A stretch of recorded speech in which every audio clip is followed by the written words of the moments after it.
सिंदूर को खुद मॉनिटर किया। और मैं इसीलिए ये कह रही हूं कि एक बार जरा जिस तरह से ये स्ट्राइक्स हुई और उन स्ट्राइक्स को किया गया, मैं पहले इसका एक लबोलबाब इस तरह से समझूं। मेजर जनरल, अगर आप मेरी आवाज सुन पा रहे हैं, मैं एक चीज ये पूछूंगी कि जब ये स्ट्राइक्स हुई हैं, एसवीसी सिंह हमारे साथ जुड़े हुए हैं, SVP Singh. Major general, I am sorry अगर मैंने नाम के उच्चारण में कुछ गलती की हो तो आप मुझे सुधार दीजिएगा। मैं आपसे सिर्फ सर सबसे पहले जय हिंद। और आज का ये ऑपरेशन, आज का ऑपरेशन सिंदूर, ये क्या मैसेजिंग पाकिस्तान के लिए लेकर आया है? क्योंकि न सिर्फ पीओके सर, बल्कि पाकिस्तान के अंदर की ये स्ट्राइक्स हैं। देखें, ये जो संदेश है पाकिस्तान को है कि नया भारत है, ये प्रधानमंत्री के लफ्ज हैं। नया भारत है, नया इरादा है, मजबूती का इरादा है, देश का मनोबल अलग है। और ये जो अभी स्ट्राइक हुई है, पास्ट में पिछले अगर हम देखें उससे बहुत ज्यादा फर्क पड़ गया है।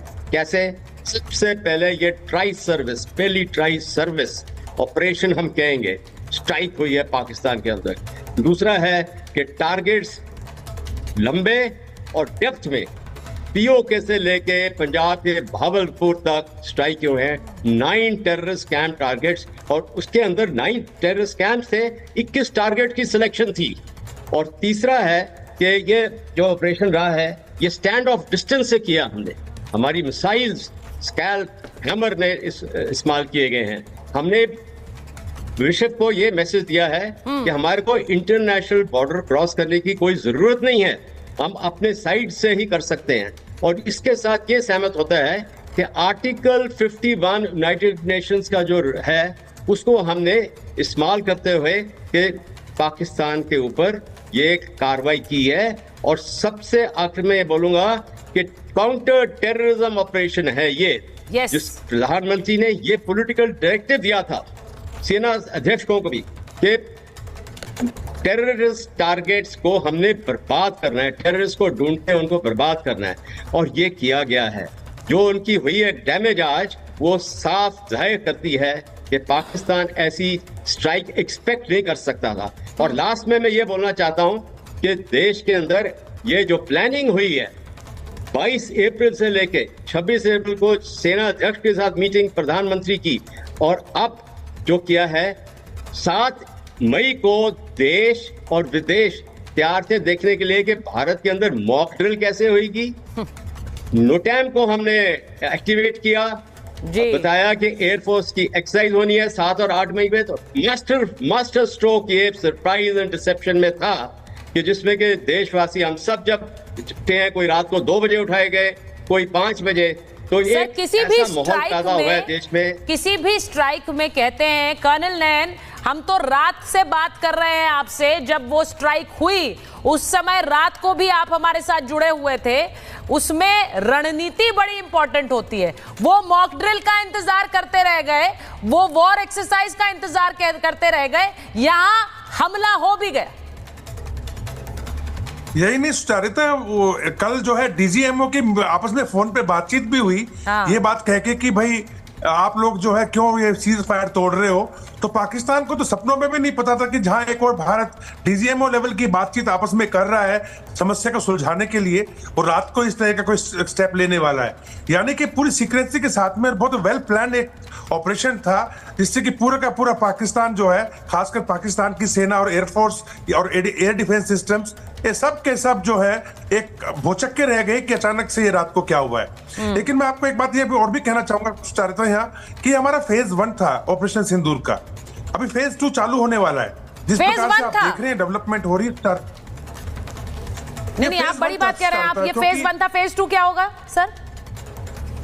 फेज 2 के अंदर देखिए जिस प्रकार से अनाप शनाप जो वक्तव्य जो आपके पाकिस्तान से आ रहे हैं, जैसे उनके रक्षा मंत्री ने कहा कि वो अगर भारत इसके बाद कोई स्टेप नहीं लेता तो हम लोग आगे कोई एक्शन हम भी नहीं करेंगे। परंतु उसके तुरंत 2-3 घंटे के बाद एनएससी की मीटिंग के बाद आसिफ मुनीर को पूरा का पूरा पावर दे दिया गया और उनको कहा गया कि इसका रिटेलिएशन किया जाएगा और जो सेना जो है वो इसका बदला लेगी। यानी बात साफ है कि ये पूरा का पूरा खेल जो रचा गया वो जनरल आसिफ मुनीर के द्वारा ही रचा गया, क्योंकि उनके एनएसए भी, उनके जो आईएसआई का जो चीफ है अभी जनरल असीम मलिक, वो वहां बैठा हुआ है। जो वो बोल रहा है वही शहबाज शरीफ बोल रहा है और कैबिनेट बोल रही है। तो ये कह लीजिए कि ये पूरी कैबिनेट और शहबाज शरीफ जो है ये और कोई नहीं है, ये जनरल आसिफ मुनीर की कैबिनेट है। तो जो भी वो चाह रहा था उस तरह का वक्तव्य उन्होंने लिया, और अब सेना के हाथ में ये कह दिया गया कि पाकिस्तानी सेना जो है उसके पास पूरा राइट है। और देखिए मजाक देखिए, आर्टिकल 51 ऑफ यूएन के बारे में उन्होंने उसका हवाला दिया। अगर कोई देश दूसरे देश के अंदर टेररिस्ट पे अटैक करे तो ये आर्टिकल 51 में कहां लिखा हुआ है कि वो दूसरा देश जो है अटैक करने वाले देश पे कोई कार्रवाई करेगा।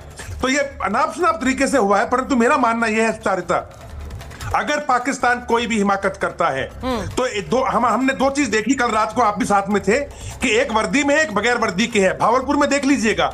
नहीं, और सर देखिए ये भी बड़ा क्लियर है, जब हम वहां पर टेरर आउटलेट्स को स्ट्राइक कर सकते हैं, हमने दिखा दिया है कि भारत में रहकर ही यहां से निशाना हमारा उनके मिलिट्री इंस्टॉलेशंस तक भी जा सकता है, लेकिन हम जिम्मेदाराना कार्रवाई कर रहे हैं। हमने ये कहा कि हमने उन्हें मारा है जिन्होंने हमारे अपनों को मारा। ये अभी थोड़ी देर पहले का वक्तव्य है देश के रक्षा मंत्री राजनाथ सिंह का, और इसीलिए हमने जो प्रिसिशन स्ट्राइक्स की हैं, हमने उनके नागरिकों को निशाना नहीं बनाया है। मैं एक बार जरा विंग कमांडर सहाय से चाहूंगी कि वो हमारे दर्शकों को बताएं।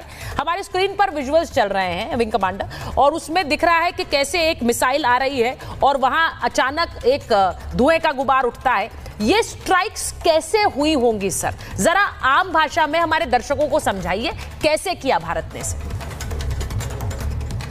देखिए, ये स्ट्राइक दो तीन तरीके से जैसा कि सूचना आ रही है। एक तो स्कैल्प एंड हैमर मिसाइल्स हमारे रफाल में है। स्कैल्प जो है उसकी जो टेक्नोलॉजी है वो ग्लाइड टेक्नोलॉजी से जाती है, जिसको एयर डिफेंस रडार इंटरसेप्ट नहीं कर पाता है। हैमर जो है उसमें ये कैपेसिटी है कि बड़े बड़े चट्टान और बड़े बड़े बंकर्स के नीचे में जो हेडक्वार्टर्स या सेंटर्स बनाए जाते हैं, तो ये पहले बंकर को तोड़ता है, उसके अंदर घुसता है और ब्लास्ट अंदर जाके करता है। अच्छा।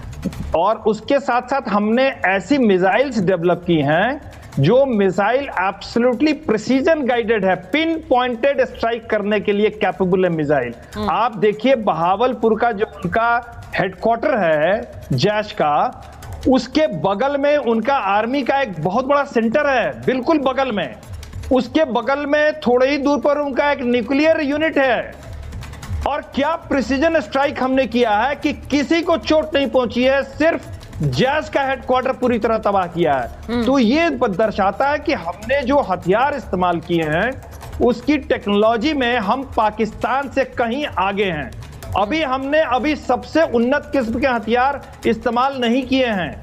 अभी हमारे पास सुपरसोनिक जो मिसाइल है जो लास्ट ईयर इंडक्ट हुआ है, जिसकी गति 8 से 10 मैक्स है, जिसका रेंज 1500 किलोमीटर है, उसको अभी हमने यूज नहीं किया है। वो पाकिस्तान के किसी भी कोने में जाके स्ट्राइक कर सकती है। तो पाकिस्तान को यह समझना पड़ेगा, और दहशत इसीलिए वहां है कि कोई उनका एयर डिफेंस रडार हमारे किसी भी मिसाइल को, किसी भी एम्युनिशन को इंटरसेप्ट नहीं कर पाया, और सभी सेंटर्स को हमने प्रिसीजन के साथ, पिन पॉइंट एक्यूरेसी के साथ स्ट्राइक किया है। तो दहशत इस बात की है। दूसरी बात यह है कि अभी तक पाकिस्तान ये हमेशा नकारता रहा है कि उसके आतंकी उसके पास, यानी इसका सीधा मतलब यह है, अगर हमारे दर्शक आसान भाषा में समझें कि जैसे हम गेंद फेंकते हैं किसी की तरफ और निशाना सटीक उस गेंद का लग जाए, हमें वहां तक जाना नहीं पड़ता है, उसी तरह से यहां से फेंका है और जो जाकर उनके ठिकानों पर लगा है कि वहां चित्कार मच गई, और उसके बाद वो कह रहे हैं कि this is an act of war, हमारे पास ये अधिकार है, हम इसका जवाब देंगे। जब हमला हुआ उन्हें पता तक नहीं चला है। इसीलिए आज मैं इसकी भी बात करूंगी कि क्या उनकी क्षमता है, और उससे बड़ा क्या उनका मादा है कि वो इसका पलटवार दें। मैं एक बड़ी खबर बताऊं कि पाकिस्तान में आतंकियों के जनाजे उठ रहे हैं और कैसे ट्रॉलियों में ढाए जा रहे हैं, ट्रॉली में ले जाए जा रहे हैं जैश आतंकियों के शव। बहावलपुर में जैश आतंकियों के जनाजे कैसे उठाए जा रहे हैं उसकी तस्वीरें आ रही है वहां से, और ये जैश का जो हेडक्वार्टर है वो वहां पर ध्वस्त हुआ है, और वहां से आतंकियों के जनाजे देखिए कैसे ट्रॉली ट्रैक्टर में लेकर वहां से जाए जा रहे हैं। ये अपने आप में सबूत है। इस बार उन्होंने पाकिस्तान से नहीं कहा कि भाई कहां स्ट्राइक हुई, कितने लोग मारे गए, वो जानते हैं कि ये उस तरह की स्ट्राइक है कि उसे झुठला ही नहीं सकते हैं। मैं एक बार जरा ये बताऊंगी कि इस हमले में मसूद अजहर के घर के 14 लोगों की मौत हुई है हमले में। मसूद अजहर कह रहा है कि मैं भी मर जाता तो अच्छा होता। मसूद अजहर ये कह रहा है कि मरने वाले तो चलेगा लेकिन मैं भी मर जाता। 14 लोग। अब सोचिए, हमारे अपनों को जब आपने दर्द दिया, अब भारतीय सेना ने सूद समेत लौटाया है मसूद अजहर। बिल्कुल सही है। दुबे जी, मैं आपसे पूछूंगी, ये जो इंटेलिजेंस इनपुट्स हैं, मसूद अजहर के परिवार के 14 लोग अगर मारे गए तो मसूद अजहर और हाफिज सईद की गर्दन पर हमारा है हाथ। इस जैश-ए मोहम्मद का जो सरबराह है मौलाना मसूद अजहर, जो कि आज के अटैक के बाद वो इस तरह की चिल्लाहट मचा रहा है कि हम भी मर जाते। ये मौलाना मसूद अजहर चोर के तरह से 39वें दिन ही इंडिया में गिरफ्तार हो गया था कश्मीर में, जब ये फेक पुर्तगीज पासपोर्ट पर वाया ढाका मालदा से इंडिया में क्रॉस हुआ था। यह आदमी आतंकी कार्रवाई के चक्कर में ये कोट बलवाल जेल में बंद था। इसने बड़े ही कायराना तरीके से सुरंग खोद के भारतीय जेल से भागने की कोशिश की। ये भाग नहीं पाया, पकड़ा गया और बाद में IC 814 के एवज में इसको कंधार एयरपोर्ट पर छोड़ना पड़ा। क्वेटा के रास्ते से ये बहावलपुर जाता है और 20 जनवरी 2000 को आर्मी ऑफ अल्लाह जैश-ए मोहम्मद का ऐलान करता है। अरे ज़मीन पे खून बिखराएंगे। और उसके बाद आपको पता ही है, twin suicide attack on 15 corps headquarter Srinagar, April 2000 और दिसंबर 2000। उसके बाद 1 अक्टूबर 2001 जम्मू कश्मीर असेंबली फिदाइन अटैक। और सबसे हिस्टोरिकल ऑपरेशन ये करवाता है पाकिस्तान में बैठ के 13 दिसंबर 2001 भारतीय संसद पर दिन दहाड़े खुदकश 5 हमलावरों को भेजकर दिल्ली के हार्ट में हमारे पार्लियामेंट पर अटैक करवाना। उसके बाद आपको पता है कि इसने सीरीज ऑफ अटैक्स में इस ऑर्गेनाइजेशन ने हिस्सा लिया। और आपको फरवरी 2018 की घटना पता है जिसमें 42 CRP के ट्रूपर्स बस में बैठे हुए इको मारुति कार से ब्लास्ट करके ये मारता है। और ये उसके बाद आप जैश-ए मोहम्मद की पूरी सीरीज देख लीजिए। 2 जनवरी 2016 पठानकोट एयरबेस अटैक इसका करवाया हुआ है। इस आदमी से क्राइम और मर्डर का पूरा डिटेल लीजिए। ये हमारा प्रोस्क्राइब्ड ऑर्गेनाइजेशन जैश-ए मोहम्मद का सरबराह है। ये खुद एक डिक्लेयर्ड मुलजिम है। ये भारत के चार्जशीट के अंदर वांटेड टेररिस्ट के कैटेगरी में है। ये मोस्ट वांटेड है। इसके खिलाफ कोर्ट से जितनी फॉर्मेलिटी है वो इशू हो चुकी है। आज इसको पहली बार दर्द पता लगा है। ये तो खुद 12 भाई है, अल्लाह बख्श इसके बाप का नाम है। ये पूरा खानदान टेररिज्म में शामिल है। इनकी फैमिली फैक्ट्री है। दूसरे टेरर ऑर्गेनाइजेशन पे तो आप बैन भी लगाइए, अलग अलग मुख्तलिफ लोग हैं। इसमें तो पूरी फैमिली जैश-ए मोहम्मद चला रही है बहावलपुर में बैठ के। और वहाँ 14 मरे हैं परिवार के। इसकी बहन मरी है, इसका बहनोई मरा है, इसका भांजा मरा है, इसकी भांजी मरी है। इसका सीधा मतलब मैं जरा समझना चाह रही हूँ, हमारे दर्शकों को बताइए। यानी कि हाफिज सईद और मसूद अजहर हमारे टारगेट पर है, हम जब चाहे उन्हें उड़ा सकते हैं। इसका पूरा डेटा है। इनको मारने, पिन पॉइंट न्यूट्रलाइज करने की भारत के पास पूरी कैपेसिटी है, पूरी कैटेगरी है। और मैं आपसे ये भी बता दूं कि जितने स्ट्राइक हो गए 9 स्ट्राइक, ये भी very very precision, non escalatory, proportionate and with full responsibility. बिल्कुल भारत ने दुनिया के सामने बोला है कि मेरा इरादा उनको मारने का है जो हमारे धरती पर खून फैला रहे हैं। बिल्कुल हमारा सिविलियन कोई भी एस्टेब्लिशमेंट को टारगेट करने का कोई इंडिया का ऑब्जेक्टिव नहीं है, ना ही मिलिट्री टारगेट को, जब तक कि मिलिट्री टारगेट हमारे मिलिट्री एस्टेब्लिशमेंट को अटैक नहीं करता है। और उसका हमें इंतजार है, प्रिपेयर्डनेस है। बिल्कुल इंतजार है, हम प्रिपेयर्ड है। मैं अब इस वक्त सवाल जो कैप्टन श्याम कुमार सब पूछ रहे हैं, क्या पाकिस्तान किसी तरह की कोई स्ट्राइक करने के बारे में सोच भी सकता है? देखिए, मैं ना माइट की बात करूंगी, मैं तो मादे की बात करूंगी। वो क्या मादा पाकिस्तान में है? क्योंकि अभी भी वो सीधा सब कुछ कह रहे हैं, अब सारे डिसीजन, सारी अथॉरिटी सेना के पास, आईएसआई के पास। मेरा ख्याल है कि वो बैकफुट पर सीधा आ गए बहुत जल्दी जी। और ये भी उनको सब पता था कि ये स्ट्राइक होगी और वो पहले से हल्ला हंगामा करके रोकना चाह रहे थे इसको, क्योंकि वो विश्व का ध्यान अपनी तरफ आकर्षित कर रहे थे। और यही बात चल रही थी पिछले 15 दिनों से, बौखलाए थे और बार बार वो रात को दिन को उनके सारे मंत्री एक के बाद एक बोले जा रहे थे कि भारत का स्ट्राइक इमिनेंट है। तो ये हो गया। अब होने के बाद उनको पता है किसी ने उनकी मदद नहीं की, तो अब वो कह रहे हैं कि अगर और कुछ नहीं करोगे तो हम अटैक नहीं करेंगे। अटैक की उन्होंने बहुत सारी धमकी दे रखी है, एटॉमिक धमकी भी दे रखी थी पहले 3 दिनों में, 4 दिनों में। धीरे धीरे उन्होंने अपने को बैकफुट पे करना शुरू करके एक डेविएशंस लिया था और हमारी कॉपी कैट करते जा रहे थे, जैसे हम करते थे वैसे वो करते जा रहे थे। अब मैं आपको कहूं कि बात यहां रुकती नहीं है, क्योंकि हमारी जो हमें जो डायरेक्शंस दिए गए हैं प्रधानमंत्री के, वो यहां नहीं रुकते। उन्होंने तो कहा है सपोर्टर, इनेबलर्स एंड फाइनेंसर्स। तो अभी सपोर्टर, इनेबलर्स एंड फाइनेंसर्स तो बचे हुए हैं। हमने तो अभी सीधा टारगेट किया है कैंप्स के ऊपर, टूरिस्ट के ऊपर, लेकिन ये जो इनके जो सरगना है इनको तो छिपा दिया गया है। प्लस जो बैक सपोर्टर्स हैं या फाइनेंसर्स एंड इनेबलर्स हैं, जिसमें उनकी आर्मी भी आती है, तो क्या हम कम से कम ये जो लोग हैं जो आप दिखा रहे हैं ये सरगना को, ये तो है ही हिट लिस्ट पे हमारे। और जैसा हम कह रहे हैं लीगली हम इनके लिए रिस्पॉन्सिबल हैं, इनको हमने एक्चुअली पनिश करना ही करना है, क्योंकि हम लीगली इनके पीछे लगे हुए हैं और ये वांटेड है। तो ये रुकती है क्या बात यहाँ पे? और इसलिए वो रिस्ट्रेन कर रहे हैं फिर भारत। देखिए हमने सबसे पहले क्या किया, हमने सबसे पहले जब ये स्ट्राइक्स हुई हैं तो उन देशों को कॉन्फिडेंस में लिया है जो हमारे साथ खड़े रहे और जिन्होंने प्रतिबद्धता जाहिर की, जिन्होंने ये कहा कि Bharat has a right to respond.